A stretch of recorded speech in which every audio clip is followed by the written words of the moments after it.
You read the papers now. Unfortunately, if you're going to be a man that reads the papers and takes everything as gospel truth, and then on the radio starts calling people weak and scum, then that, that's a sign of how you are. That isn't a sign of the reality. Luckily enough, like the last call I heard, there are some actually genuine people out there that don't read the papers. That is the nature of what I do for a living. Yeah, my phone lines are wide open, and people can call me an idiot, people can call me whatever they want, and people like you can phone in and say why the newspapers have got it wrong. But you'll accept that the 60 million people in this country don't have the privilege of phoning up Frank Lampard for his side of the story. They're going to read what they see in the papers and draw their own conclusions. Yeah, but that doesn't make it right that they can draw the conclusion that you're drawing, which is a completely negative one on me. You're calling me weak and scum. I was asking questions to which you have now provided some answers, and for me, if you want to get it down to brass tacks, for me, if you've got little girls, and this is going to sound awful, but I have little girls of 3 and 1.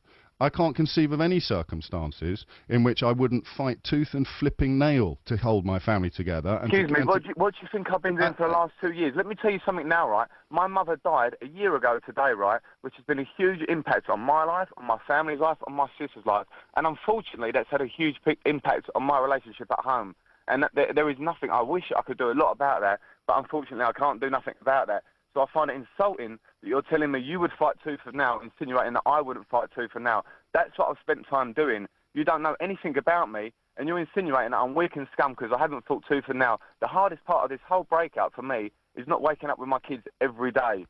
So before you start insinuating and calling people weak and scum on a radio station, sitting on a high horse, which you are, because I hope one day that your wife or your girlfriend doesn't come to you and say, I don't want to be with you anymore, and unfortunately that means you won't see the kids for a few days a week. That will hurt you as well, but you'll have to deal with it. It would break my heart, Frank. Yeah, and it's broken my heart. Do you think I'm happy? Of course I don't think that you're happy, and that's why I'm delighted you've taken this opportunity to have your say. Well, then you should stop insinuating things. Well, I'm not insinuating anything, Frank. I'm merely describing a news story, my friend, and I appreciate that you...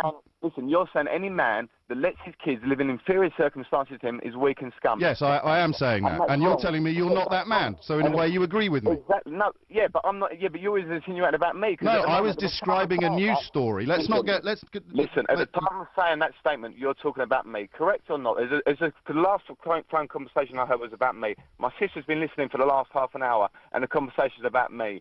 Frank, listen, I'm not going to apologise to you for reading out a story from the newspaper and drawing generalistic questions. For what it's worth, you've explained yourself absolutely brilliantly. Well, what I'd like you to do in future is when you read it, I know you've got a radio set and you want to draw debate from people, so you want to be quite strong on one side or the other so someone else rings up, otherwise people wouldn't ring up if you sat on the fence completely. But when it becomes the personal issues about people's families, about people's kids, and you're degrading it to them as a human being that they are, because I live myself, I grade myself as a human being as how I bring up my kids. I hear you. I hear what you say. I have to wake up sometimes and see a newspaper report. Anytime I walk into a bar and I walk out of a bar and they take a picture of 2 different women that I've never spoke to in that evening, and they say that I was sitting there in the club with them people, I have no defence of that. And I have to wake up and then listen to idiots like you say, I read this and this is what he's doing, and it's wrong. But I have to put up with it, and I keep my mouth shut. But today, the only reason I ring you is because my sister's distressed, and as I said to you earlier, it's the anniversary of my mum's death.